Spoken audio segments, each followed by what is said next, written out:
स्वागत है अपने आपके YouTube channel water motor expert के अंदर। आज हम आपको दिखाएंगे मोटर के अंदर करंट चेक करना कि हम मोटर में करंट किस प्रकार से चेक करते हैं कि मोटर में करंट आ रहा है कि नहीं आ रहा है। तो देखिए दोस्तों, हमने अपना एक सीरीज बोर्ड बना रखा है। इसमें ये दो तारें लगी हैं, दो तारों को इनको आपस में मिलाते हैं। ये दो तारों को आपस में मिलाएंगे तो ये मिलाने के बाद एक ये बल्ब जलता है हमारे यहाँ।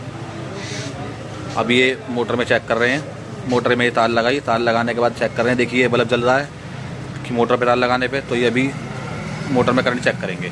एक तार मोटर पे लगाएंगे, एक तार मोटर की तार में लगाएंगे। देखिए कहीं से भी ये बल्ब नहीं जल रहा है, इसका मतलब यह है कि इस मोटर में करंट नहीं है। अगर ये बल्ब जल जाता एक तार मोटर पे लगाने पे और एक तार तार पे लगाने मोटर पे, तो इसके अंदर करंट था मोटर के अंदर। ये मोटर बिल्कुल ठीक है, इसमें किसी प्रकार का भी करंट नहीं है। अब हम इस मोटर को डायरेक्ट करते हैं। डायरेक्ट करने के बाद मोटर पर आपको हाथ लगा के दिखाएँगे कि मोटर में करंट आ रहा है कि नहीं आ रहा है। ये हमने अपने बोर्ड के अंदर लगाते हैं दूसरे। ये मोटर की तार जोड़ रहे हैं। अब तार जोड़ के हम इस मोटर को डायरेक्ट चलाएंगे अब, और चलाकर आपको दिखाएंगे मोटर पे हाथ लगा के इस मोटर में कोई करंट नहीं है।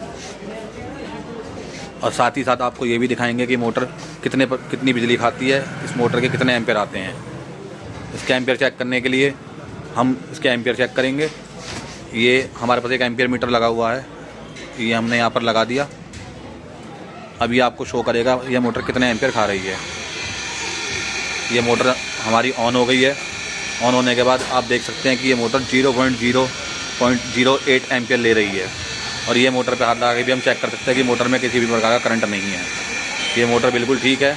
तो हम इस प्रकार से मोटर को चेक कर सकते हैं कि मोटर में करंट आ रहा है कि नहीं आ रहा है।